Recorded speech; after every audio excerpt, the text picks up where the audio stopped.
Good morning, everybody. Good morning, everybody, and welcome to AIM Impact on Your Health. AIM Impact on Your Health, where every day our goal is to have you learn at least one thing to help you live better and longer. AIM Impact on Your Health is heard each and every Monday, Wednesday, and Friday from 8 to 9 o'clock. I'm Dr. Dennis Courtney, and I'm with you each and every Monday, Wednesday, and Friday from 8 to 9. AIM Impact on Your Health, where each day you'll find current medical news, knowledgeable guests, fascinating health topics, and of course, where we do encourage you to call in to join in. Folks, it's going to be a fast-paced day today. We finally located our good friend Dr. Ed Condrat. You know, he's supposed to be with us on Friday because he did arrive at the Santiago de Compostela in Spain, and then no show. As we find out, he tells me that his phone does not receive phone calls in the Emerald City. Along that 500-mile path, we had complete and easy communication with Ed. So hopefully we're able to pull this off this morning because Ed wants to tell you all how things went with his arrival. And since he has arrived, because that's been since last Thursday, and we're going to get with him right after our first break to get his recap of the arrival at the Cathedral de Santiago de Compostela, the entombment of the great St. James, and the festivities that have surrounded his arrival out there in Spain. He says he's staying there one additional week. We'll find out what he has in store for him. That'll be right after our first break today. Then, about halfway through the show, a very good friend of ours here, one with a terrible story. His young son, Thomas Navarro, succumbed to medulloblastoma way back in 2001. A movie emerged called Cut, Burn, and Poison on this issue of chemotherapy and the difficulty that parents have with controlling the treatment for their children. There's a new wrinkle on that, and talked to Jim just the other day, who's had some serious health problems of his own, and we hope to be able to get with Jim to find the update on the movie Cut, Poison, and Burn, and where you may be able to see it soon in your local theaters. So, big action-packed time with you today. Hopefully you enjoy it. Pull that seatbelt together. The ride may get a little bumpy around here. So, as the rest of the week shapes up, on Wednesday, he's coming back, folks. His name is Dr. Lee Cowden. He was last with us Dr. Lee Cowden. He was here in June, on June 18th, and he was talking about emotions and chronic diseases, as well as a Lyme disease protocol. But he contacted me in the interim. He enjoyed you so much, he asked for permission to come back and address you with the chapter that he had for the 20 top alternative docs. So, in keeping with our top doc mode of the summer, Dr. Lee Cowden will return on Wednesday to discuss detoxification and a myriad of cancer treatments. That was the chapter he presented to the entire group in Phoenix about a month ago, a little over a month ago, and that will be what he discusses on the 23rd when he returns. That'll be on Wednesday. On Friday, we're going to get into the relaunching issue of the Brescia line of products. We've done this 2 Fridays in a row, and we're leading up to a great tasting event in my office, those of you who want to try it. And I've got good news for you there. There was a new product I had not tried. Of course, they all go under a banner of the Be Fit, Be Lean, Be Slim, and that all pertains, each of these terms, to a different product. The Be Lean is the coffee. The Be Slim is the tea. And the Be Fit, I had not tried yet. It's a lemonade. Well, I got my first samples, and right on, I want you to try. Everybody's tastes a little different, but I'm always thinking, is this a go-to? Could I recommend this to others because it's so doggone tasty to me? And I was unsure about how that was going to go. Well, now I'm sure. That is one unique product, and to think it is low glycemic, thermogenic, and all that is just amazing. So we'll talk more about the Brescia line and leading up to our August 13th tasting. That's a Wednesday evening, 6 o'clock in my office. And of course, if you want to be involved with Brescia and get the products way ahead of time, here's how you do it. You go to our product line, which I pretty much feature at the website dedicated to eye treatment. So at PittsburghEyeProtocol.com. That's PittsburghEyeProtocol.com. When the opening page comes up, click on the icon marked products. That'll take you to a page of all the products that I endorse, and right at the top of the list is the Brescia line. Click on that, and that takes you to the Brescia site at my particular office, allowing you to purchase whatever you'd like to at that site. If you just can't wait, and I'll tell you, there could be a reason why you can't wait. I just say that you'll enjoy this line in terms of its taste and what it does. It is a one-of-a-kind company, and I can't say enough about it. That'll be on Friday, where we get into the Brescia issues again. Now, eye programs. I start one today. Nobody can get into this one other than those who are already enrolled. We'll be having quite an aggressive program, a 3-day treatment program today, tomorrow, and on Wednesday. I'll be referring to how the patients are doing as they go through it, as I always do. But up until now, all I've been able to tell you is that there's a free eye seminar. If you have an affliction with an eye disorder like macular degeneration, glaucoma, or diabetic retinopathy, these in particular, along with cataracts, you'll want to come to see if this 3-day program is able to get your vision turned around, which it is able to do in such a high percentage of cases. It is worth the time. If you want to find out more about it, we're having a free seminar. We're going to hold it here on the 31st. That'll be at 6 o'clock, the 31st of July. That is a Thursday, so come on in. Give us a call if you're going to come in so that we can reserve a chair for you. Give us an idea of how many will come. And that number, once again, is 724-942-3002. That's 724-942-3002. With that number in mind, if you'd like to come to the free essential oil seminar, that's coming up pretty soon too. That's the first Thursday in August. We'll have Susie Weiss with us on Monday, the 4th of August, in preparation for her arrival here on August 7th. If you want to learn more about essential oils and don't know a thing about it or know very little, Susie will bring you up to speed in what usually lasts to be an hour and a half to 2-hour seminar at 2 o'clock on the 7th. Give us a call once again. That number, 724-942-3002. Boom. Susan Smith-Jones will be back from the Scandinavian countries. We'll find out all about her and what she did over there on the 6th of August. So that's the first week of August. I will tell you that the brilliant physician, Dr. Jerry Tennant, is, and I'm looking forward to this interview really big time. He's devised a completely new way of looking at the body, how it breaks down, how to restore it through the terms of electricity, voltage, capacitors, resistors. You've just never heard it applied to medicine in this way. He has done it, and he has figured out ways of correcting it. Dr. Jerry Tennant will be my guest on the 11th of August. And should mention, too, as of Friday, I told you I didn't have a date in August. For those of you who might want to be able to be involved with our eye protocol, the August protocol is scheduled for the 18th, 19th, and 20th. So it's too late to get in on this one, which begins today. That's obvious. But if you want to be involved in the next one, call us up once again, the magic number, 724-942-3002. And we'll get you enrolled with plenty of time, getting your records off to the great Dr. Conrad, and the microcurrent machines and everything arriving here with plenty of time to spare. That's the way things are shaping up at this time. Okay, we're going to take a short break.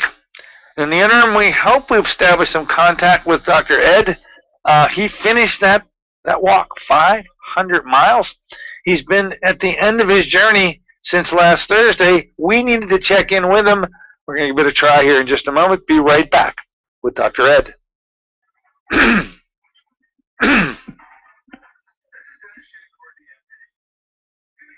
Confused about how best to manage your health. Okay, we got Ed, and I told Jim Navarro to call back. Oh, good. Things may run actually smooth here, you think? It's so far so good. Okay. You'll be able to talk to him in a couple seconds. Okay. You follow the instruction. It just... Ed. Yeah, Dr. Courtney. You were not on the air just yet, but I'm glad we established contact, Ed. Very good. I enjoyed doing your show last night. It went very well for Dr. Burr.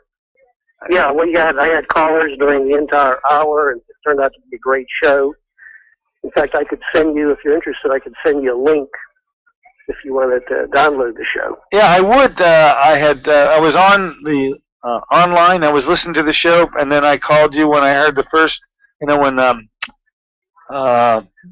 homeopathy guy, Dr. Shelton, after he was finished with this call, I knew I could call in. Worked smooth. Mm-hmm. Okay, so we're going to let you recap your arrival and beyond the arrival from last Thursday, because we have dead hole right there, and let you bring us up to speed on all the events that have occurred since then, and get our listeners to where a point if they want to find out more about it, they'll be able to. Be right back with you, Ed. Hang on.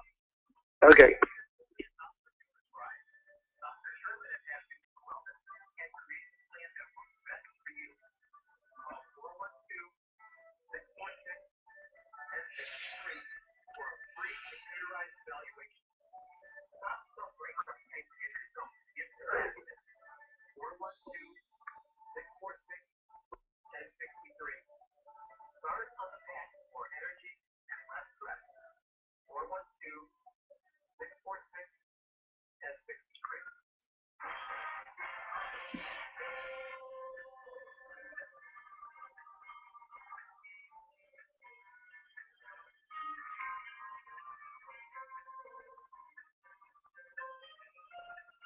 Good morning, ladies and gentlemen. Welcome back once again to AIM Impact on Your Health.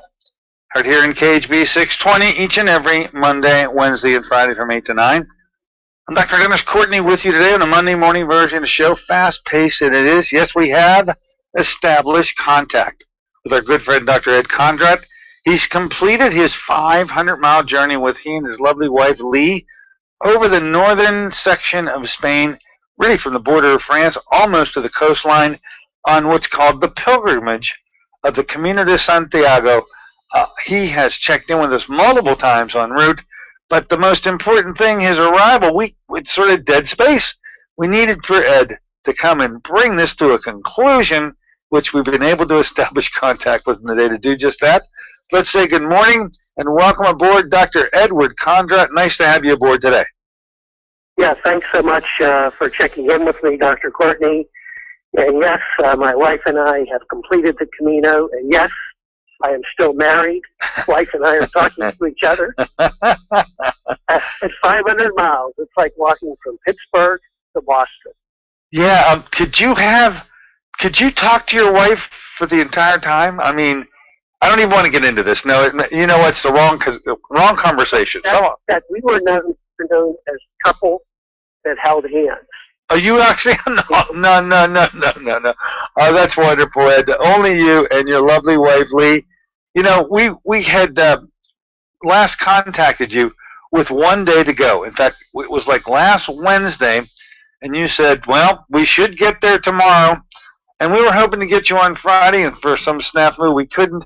Could you bring our listeners up to speed on your arrival in the Emerald City of Santiago? And you went to a mass, you got fumigated, you took care of some boots in some ritualistic fashion. I know pieces of this. Put it all together, Ed. How is it going? Okay, well, as you approach Santiago, obviously the excitement increases. And when I started the Camino, the first couple of days, I did not even think about Santiago. All I did was think about where I'm going to be at the end of the day. Am I going to have a place to sleep? And am I going to have a meal? That's your main concern. Forget about Santiago. That was just so far away. That's like beginning a pilgrimage from Pittsburgh. You're going to worry about a place to stay in McMurray. You're not going to worry about a place to stay in Boston. Exactly. So as we got closer to the city, the pilgrims on the Camino were beginning to sing. There was excitement. And when we got to the Cathedral of St. James, people are hugging each other, high-five. It was such a joyous moment. I mean, pilgrims that I just barely met on the Camino. They came up to you and hug you, and it's like your old lost friend. I just can't describe the joyous feeling. And then, of course, visiting the cathedral. The cathedral is the second largest cathedral in Spain. It's an amazing building. The bones of St. James are there. You get to walk into the area where they have the bones in storage. Very, very sacred cathedral. And then there's the tradition of the fumigation. You describe that. Okay, they have the largest incense burner in the world. It's a 90-pound silver container, and it takes 8 monks to begin swinging this thing. And literally, it swings across the entire length of the cathedral. Imagine this 90-pound incense burner, burning incense and swinging. It was a sight to behold. Now, the reason why they do this in the old days, the pilgrims would arrive to the cathedral and they would stay there. They would sleep in the cathedral.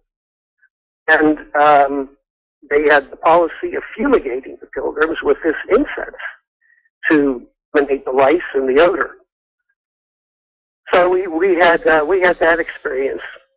And now my wife and I, we are relaxing. There's an island off the coast of Spain called Ibiza, a very small island south of Spain in the Mediterranean. And we are just relaxing here for a couple of days, and then we're going back to Paris, and then from Paris flying back to Florida.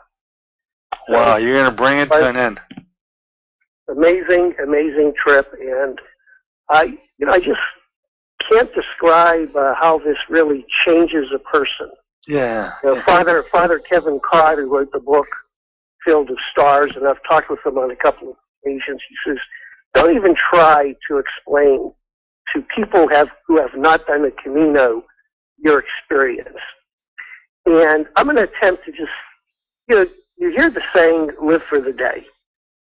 And when you do walk the Camino, you truly learn to live for the day.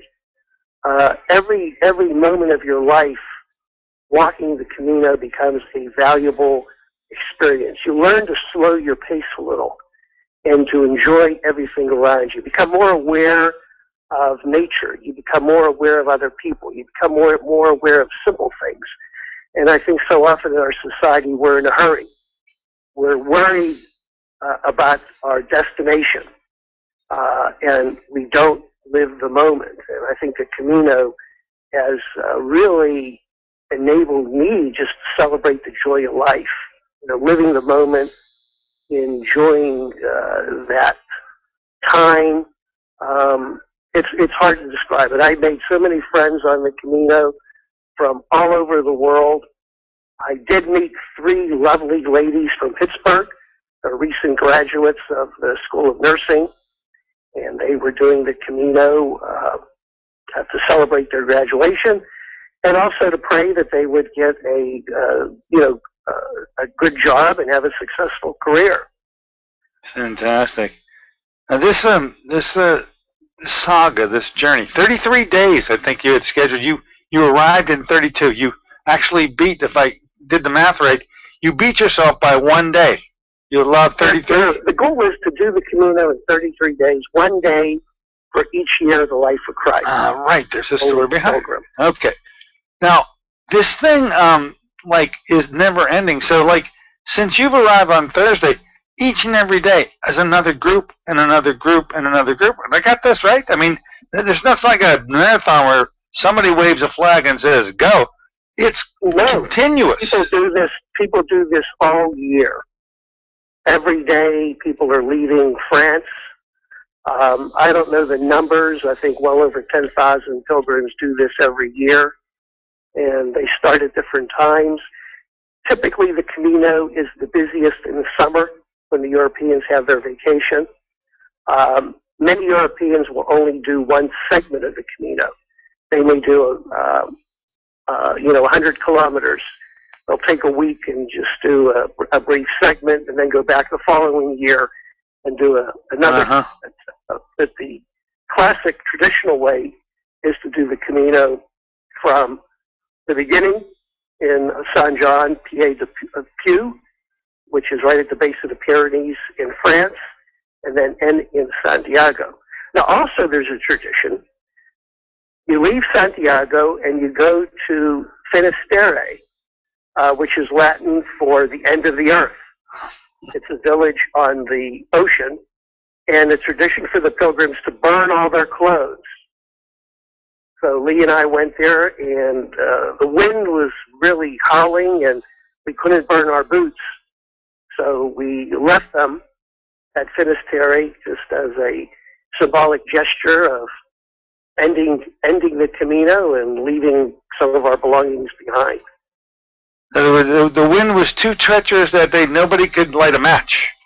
Nobody could light a match. The wind was blowing and it was raining, so we didn't have an opportunity to burn our boots, but we observed a lot of fire pits in the area where pilgrims have burned their clothes and other items. But I have to tell you, I met a gentleman from Holland who left his front door, left his home in Holland, and walked to Santiago. We caught him on the way, and he's planning to walk back. It's going to take him 6 months. But in the old days, that's what the pilgrims did. Once you reached your destination at the Cathedral of St. James, you walked back home. You didn't get into a plane or a train or a car and drive home. Sure. And I think that's essential because you need a certain time for decompression to come back to reality. And the biggest problem that pilgrims have is after their journey to Santiago, they quickly go home and they fill out a place. They can't adapt to regular society. In fact, my wife and I were joking, we're going to be walking everywhere. You know, honey, I need a head of lettuce. Okay, I'll walk to the grocery store. No more cars. We're going to walk everywhere. It's about as silly as the whole thing is when you talk about walking 500 miles. And you did so, by the way, to spread the word, the awareness of macular degeneration. Do you think you spread that word? Because people were asking you, what are you doing on the Camino? I know that you probably asked thousands of others, but when they asked you, you had a pretty unique response. How did that go? The awareness about MAC Day. I shared with them, my mission, and we did get some national publicity. We were featured on CNN, some of the major newspapers and local newspapers, on our goal.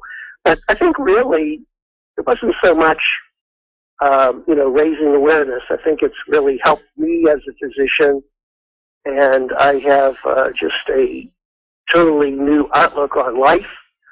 I think it has definitely changed me as an individual, and it's just hard to describe. And this is very common for anyone who does the Camino, that it will change your life. And if you really, you can.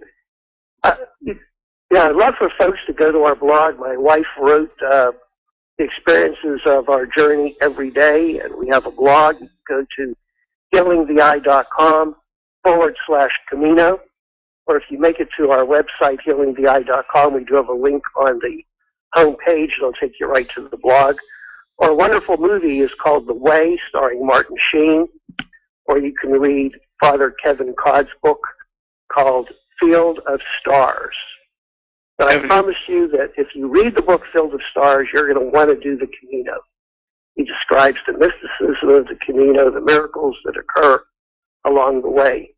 And miracles do occur every day on the Camino. Small miracles, but miracles nonetheless. Ed, that's the perfect recap to this very sacred journey you made. You have been changed. I have no doubt that your words are quite accurate.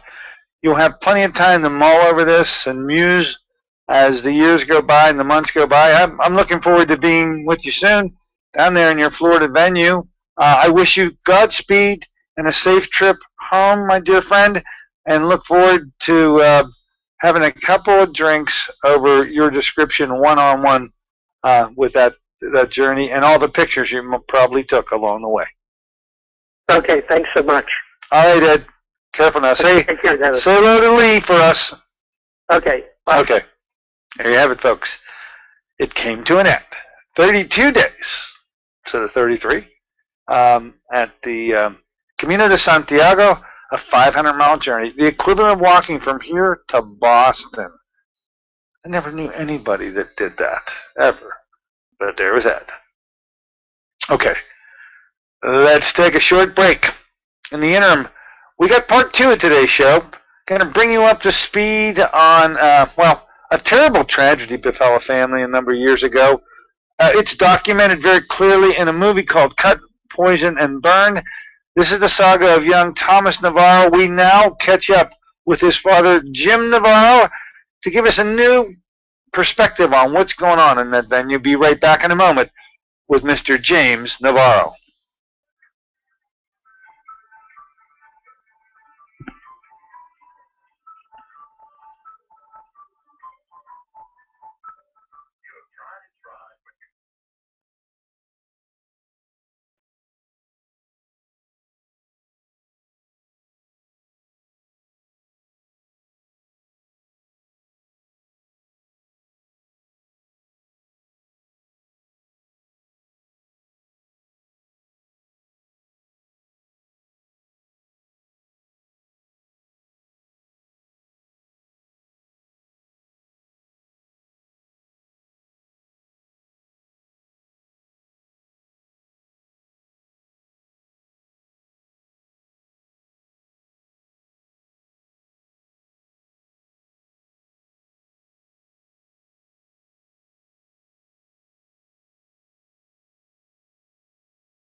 Good morning, ladies and gentlemen. Welcome back once again to AIM Impact on Your Health. Heard here in KHB 620 each and every Monday, Wednesday, and Friday from 8 to 9 o'clock. I'm Dr. Dennis Courtney with you today on the Monday morning version of the show. Fast-paced as it is. We're in Top Doc Summer Room, but today we took a little bit of a break. Re-familiarized ourselves with the Dr. Ed Condra 500-mile walk. And lo and behold, good friend of mine called on Friday to say something new is happening on the saga of Cut, Poison, and Burn. Now, I was trying to look for a summary. I went to the internet, and I thought Joe Mercola's site really brought in some salient points. So, as we're waiting for Jim to establish contact with us, let me read you what is called the story at a glance. It goes something like this, folks. In the U.S., parents, shockingly, can lose their children if they refuse conventional cancer therapy. Child Protective Services are routinely called in to charge parents who want a, quotation mark, second opinion, perhaps to investigate alternative therapies, charging them with child abuse and neglect when refusing conventional treatment. Did you know this, folks? The documentary film Cut, Poison, and Burn follows the tragic case of Jim and Donna Navarro, who fought the medical monopoly in an effort to save their son Thomas, who was diagnosed with brain cancer at the age of 4. 4 primary organizations making life and death decisions about you and your family include the FDA, the American Cancer Society, the National Cancer Institute, and the Child Services System. These are the white-collar bureaucrats whose primary objective is to protect big pharma profits and the cancer industry itself. Now, today we have the father of Thomas Navarro, who reported to us on many different occasions back then in the late 90s and the 2000s. Thomas succumbed to his medulloblastoma in November of 2001. We've got documentation of this in the movie called Cut, Poison, and Burn. Some new things have happened. We thought we'd bring them all to you and have Jim Navarro join us today. Jim, I understand you're with us now. Hello and welcome aboard, my friend. How are you doing, Dennis? I'm doing well. By the way, Jim, just for our listeners who do know you well, if they've been listening and following me, you've had some pretty challenging health issues yourself. And I understand that by the grace of God, you're still with us. And I have you're on the mend, is what I say. You're making a return. Is that right, Jim? That is correct. One day at a time. It's been challenging and somewhat difficult, but as I've told you in the past, I don't have an off switch. You do not. Never did have an off switch, did you? Nope, haven't found one yet. Well, look, Jim, we talked on Friday, and literally it's been such a long time, and as short a period of time as we discussed matters as they had occurred.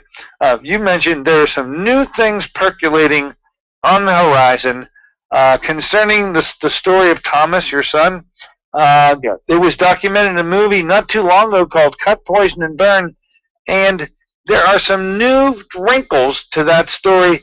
Could you bring us up to speed in however you want to do it, Jim? You always have a way of making this much better in a concise fashion than I ever have, so go, take it away. I'd be happy to, Dennis. I have a bad habit of creating bullet points, so I'll start at the top and work my way down. The years have passed by. Life doesn't seem to be much better as far as Thomas left a tremendous hole in our hearts. It ended with our marriage falling to statistics. Donna and I have divorced. I've had 6 heart attacks and open heart surgery, and most recently, as you know, I'm in the process of recovering from a stroke that was near fatal. Lost the ability to use the right side of my body, couldn't hear, couldn't speak, and it took probably 6 months, 7 months before my hearing and speech started to return. Well, I could tell the speech is back, and I hope your hearing's there too, my friend. So you are on that slow mend, but what tragedy, as if you hadn't had enough already. It just kept raining on you, but you have no off switch. You have never been one to give up. You certainly didn't give up when it came to fighting for your own son. You continue to fight for him now. What's new on that front? Because that movie I thought was going to be the end point, and it turns out it's not the end point at all, is it? No, actually, in recent time, which is, I'm going to say, in the last year, Next Films, which has released the film, has merged with a larger publicly shared company, and the decision has been made to re-premiere the film and again run it nationally and internationally, because it is a situation where certain films on the second go-around garner greater attention and popularity. And so they're going to re-release it. It will start with a premiere here in Houston and take off from here. And there's always been interest in it, but now, as time has gone by, there is new interest once again. A lot of the old guard, as I call them, that I spoke with in the past, like yourself, are excited to see that it's grown legs of its own and come back. And in the current climate of Obamacare, they're more than ready to help it come back. Now, I read a little thing as you were just being brought on board, and it really is the punch in the gut that if you're listening out there, you know, one thing is hearing the tragic story of a young boy who succumbed to a cancer, but the message is so large and so much larger than that. When, as a parent, you can learn that you are helpless when it comes to deciding how you want your child to be treated, and so onerous is the mechanism behind, if you do challenge it, that you'll just get run over. And that pretty much, has that remained the same? Is it pretty much the same countrywide, that you still can't make those decisions for your children? And if you do, you're going to be persecuted for it? Yes, actually, to be brutally honest with you, Dennis, it's gotten worse, because I've heard of numerous examples in the current climate that if you even mention the term, I want to get a second opinion, they're immediately acting. They're immediately contacting Child Protective Services, and they're moving into basically roadblock any attempts you make to save your child. Whereas back in the day when we were trying to save Thomas, it took a much longer period of time. They tried to control us and convince us it wasn't a wise thing to do. We were hysterical, non-objective parents, and all we had to do was trust them. Now that option is no longer available, and it's rather tragic. So it's a heavy hand from the moment you look like you're going to move or want to move down another path. The heavy hand of the conventional will smash you. You don't have time to, as you did. You were on the run. I mean, literally, you knew that that you were being forced into having Thomas receive that which you did not want. You did not want him to have chemotherapy. You wanted him to be treated by the great Brzezinski down in Houston, and he said, I can't. I want to do it, but I can't do it. You see, I have made an agreement with the FDA. I'm only allowed to treat Thomas if he gets this treatment, meaning conventional therapy and chemotherapy, and he fails it, then I can help you. And you were on a, I mean, you were globe-trotting across the country, hiding out at various family members' venues and so on and so forth, because the short arm of the law was after you, my friend. Take us back to that day, because you were definitely on the run. Most people don't know what it is to be a fugitive. You do. Well, I prefer to think of it as moving briskly in a forward direction. We covered 2 countries and 26 states, and I can't even remember how many cities. But yes, it was effectively a situation where we had to stay one step ahead of them. They had made multiple attempts to grab Thomas. Child Protective Services in 2 states had attempted to take Thomas. And it's difficult to stay not only ahead of them, but to maintain his standard of care and keep him alive and comfortable as he's dying. And at the same time, running to keep him alive. It's just, it's a situation that I would not wish on my worst enemy. And like I said before, obviously, Dennis, it took its toll, both physically, emotionally, spiritually. And I'm still crawling out of the hole. And November will be, 19 years now? Yeah, December 2001. It does not change anything. I still lose my composure at his gravesite. And his younger brother, Patrick, is a grown man now, practically. I sent you a couple pictures over on your cell phone. Oh, I look forward to seeing them. How monstrously big he is. We were out yesterday together, and I feel like a Lily Fusion next to him now. He's a handsome young man. He's strong. He's an A student. He's a varsity wrestler. He's about 2 months away from Eagle Scout. He heavily volunteers downtown with our food banks and homeless shelters. He's heavily involved in church, and much to my surprise, discovered yesterday as he announced it to me, he's going into the medical profession. Excuse me. In memory of his brother. Yeah. Yeah, I mean, I know everyone has their own epiphany and their own story about how why they get into medicine, and it would only make sense that that somebody in the family would intend to go in there to sort of to right the wrong, maybe is what's going to be his battle cry as he enters into it. Talking about righting a wrong, I'm on the Joe McCullough site, and I'm looking smack dab at the death certificate of your son Thomas. Yeah. And the reason for the death at the time, because I caught up to you in Houston. You finally did make it to the Brzezinski Clinic. It was way too late. You really needed to get there earlier. The laws and the rules kept you from it.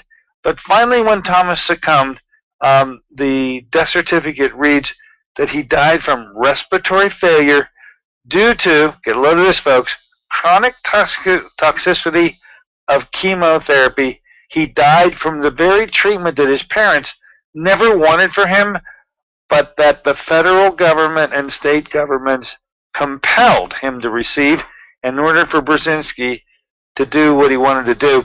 Is Brzezinski still work under that handicap? Does he still have to wait until you fail before he can actually treat you, or has that changed at all? I hate to tell you this, Dennis, but it's actually worse. And it got worse.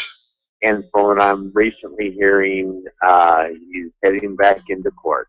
In fact, I was thinking of going over to visit Dr. Brzezinski here in the next couple of days.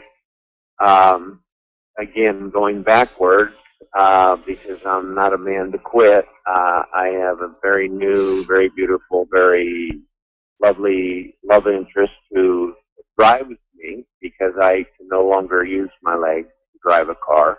Mm-hmm. And we, some months back, actually took a trip over to the clinic to visit with the doctor and the staff because they've become like family over the years. Sure.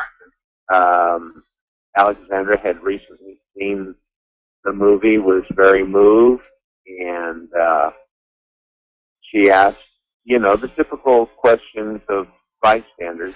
Do you stay in touch with the doctor? And I said, I not only stay in touch, that's a great idea. Let's get in the car and go see him. Because you're in Houston, and you've been in Houston for all this time, right in the same place that I last saw you, and it's only a hop, skip, and a jump to go visit the man who's practiced in Houston for really his whole career, hasn't he? Yes, we're about 3.5 miles from the clinic, and so we hopped in the car and went over. And the one thing that I've been tickled and honored by is the fact that every time I show up, I'm immediately recognized, and usually, unless he's in a critical care situation, he stops what he's doing to come out and visit. And we hug and visit, and catch up on the news, and how our kids are doing, and how life is treating us. So I got a chance to introduce he and his wife and the staff to Alexandra, who, to be honest, I call her Alex. It's easier, it's just to call her Alex. Introduce them all to Alex. And they welcomed her and said, you're going to find he's an interesting and amazing man, which she has discovered. That gentleman, so many times now, I think I've counted 3 or 4, when we last spoke, had the government go after him, and in each case, he asked for a jury trial, and that was the magic, because when 12 members of the public, supposedly your peers, hear the story of these doggone federal agencies, these black, jackbooted thugs that bust in, break down clinics, come in with guns drawn. Once somebody hears that's their modus operandi, usually Dr. Brzezinski walks out of the proceeding the winner. In fact, that's what's happened every single time he went up against him, correct? That is. And actually, I think he has a special covering or a special blessing over him because, quite simply, what he's doing is what the conventional medical community should be doing, and that is finding the cure without doing harm to the patient, without doing, without compromising their quality of life. And so as a result, always the victor. He is the Energizer Bunny in his arena, as I am in mine. Yeah, what a combination of two you were. And I fully expect that they're trying to come after again. They haven't even learned. The big lesson is the public won't tolerate their tactics. And I don't know if this particular round is as illustrative about how onerous these governmental agencies can be, but you can always count on them to have done something that just shocks the public. And I'm going to guess that that's what's going to happen at the next time Dr. Brzezinski goes up against him. And he will be the victor. It'll just be my guess. We were nice enough, and he's been on my radio show a number of times, and we actually did talk to him about your son on 2 different occasions.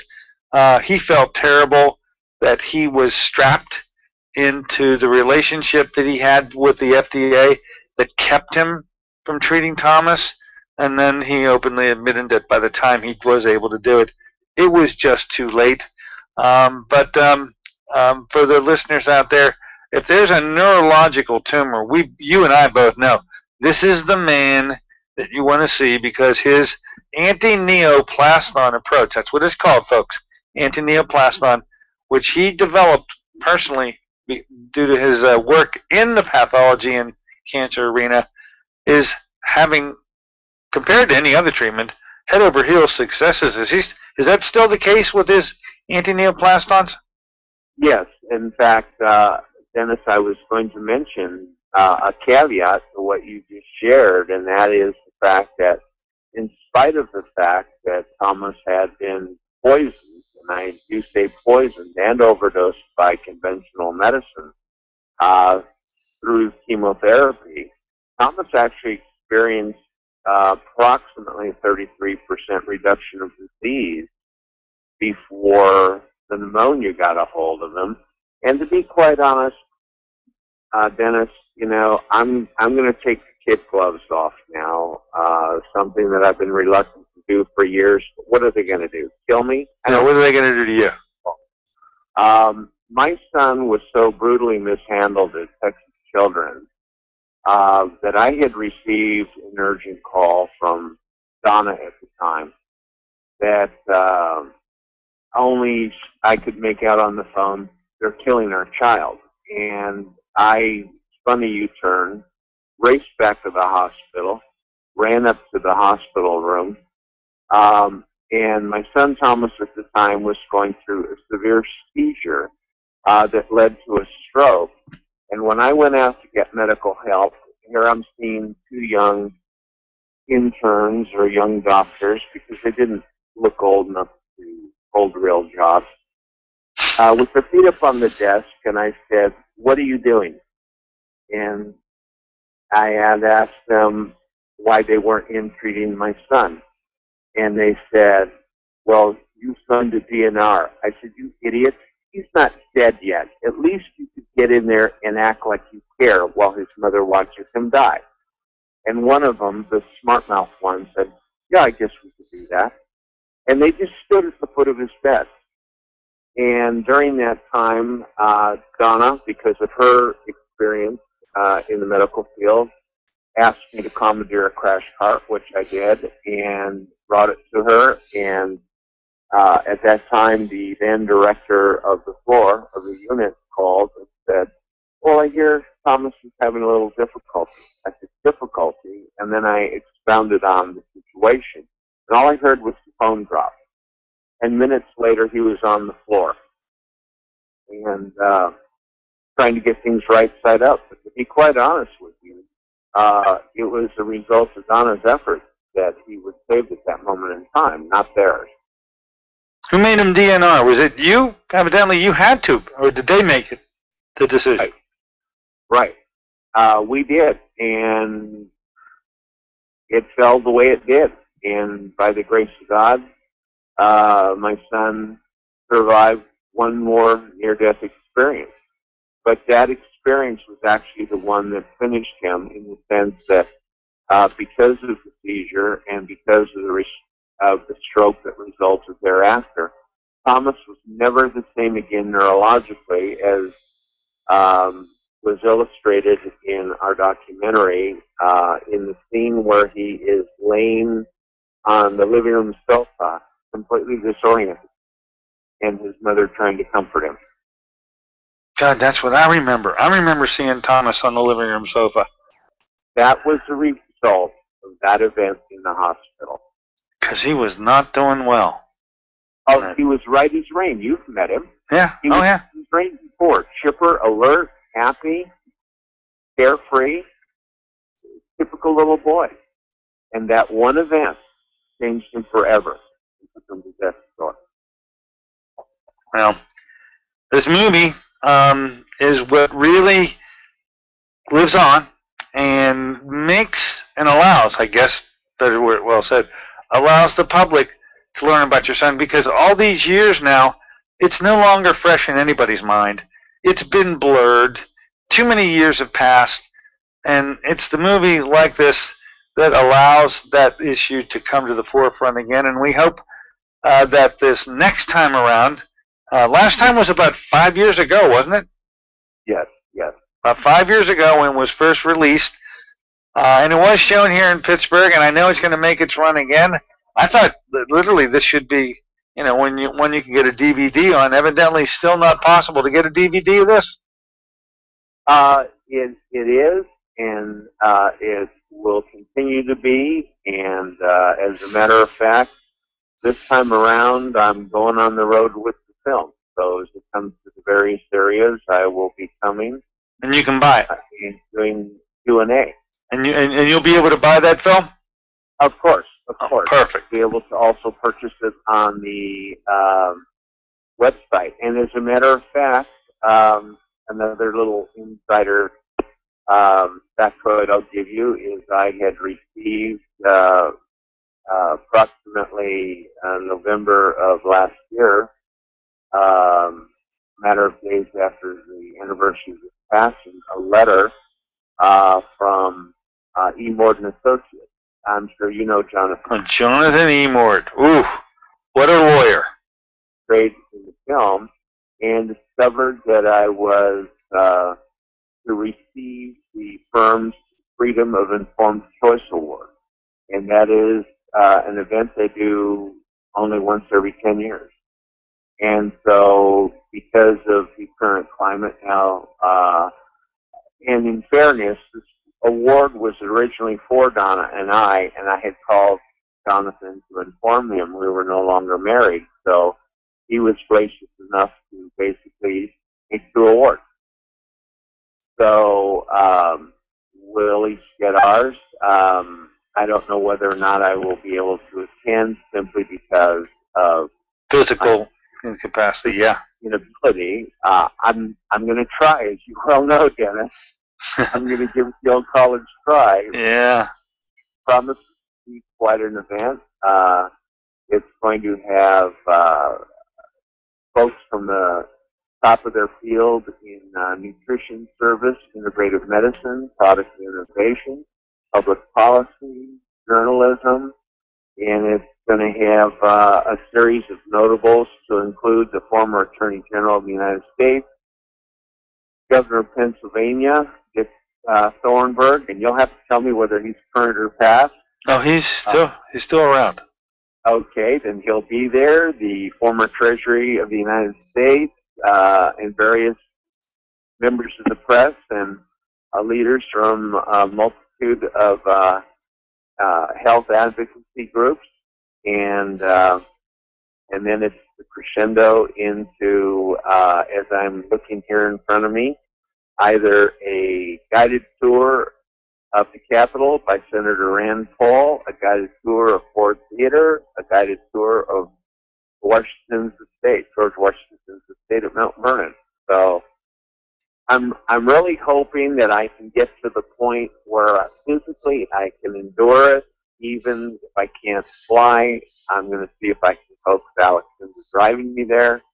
But in reality, I'm holding my breath momentarily because, again, that much time I've got to look at the capacity to afford the trip, which will be considerable. And as you can probably imagine, after the journey I've had in the efforts to save my son, things financially are not any better. In fact, they're worse than before, because the one people that always get paid are the doctors that don't quite know how to do their job. Sure. Always there with their hand out, even after the grave. When is the event supposed to take place? It is to take place in September. September. Early September, and I'm looking here real quick because my short-term memory still suffers as a result of the stroke. But we're looking September 5 and 6. 5 and 6. Give me, email me, do something. You're in my backyard when it comes to Washington, D.C. Yeah. And it certainly is in my power to make a little hop, skip, and jump down there to attend some of these festivities. If you'll pass them on to me so that I can make that change in my schedule. Really would enjoy seeing you if you can make it, and your lovely new love interest, Alex. Okay? Yeah. And Jonathan, and these are all people we both know, and at the time we're quite conversant with. Jonathan Emord, what a guy. I'm looking forward to meeting him again. And if I can take a moment to give her a pat on the back, Alex has been tremendous, because I actually reached a point in the journey where I seriously considered giving it up. Yep, I know. Never happened. That little foot is well placed. Right. She drives me. She makes sure that I'm medicated. She makes sure, and I don't mean medicated in the dark sense, but that I take my medications, that I get my exercise, that I go to physical therapy. And I've come a long way because, as I said before, the right side of me and actually part of the left was completely dead. Completely dead. And he worked me, wouldn't take no for an answer, wasn't interested in hearing me whine. And I think of her with a smile, because every time I started to kind of rear up and hold my ground, he's like, I'm not going to baby you. Get up. You know? What a lady. All right, Jim, look, I got bongos in the background signaling my time out of here. It was wonderful that you gave me a call last week. I'm glad we brought you aboard today. Keep sending me some blurbs. We'll work. We will. Okay. My good friend, best of luck to you and speedy, better recovery. Not speedy, but just continuous. Talk to you soon. Bye-bye. There you have it, ladies and gentlemen. James Navarro, father of Thomas, and that story is now retold again. More as it occurs. Look forward to seeing you on Wednesday with Dr. Lee Cowden. So until then, is Dr. Dennis Courtney saying so long for AM Impact on Your Health.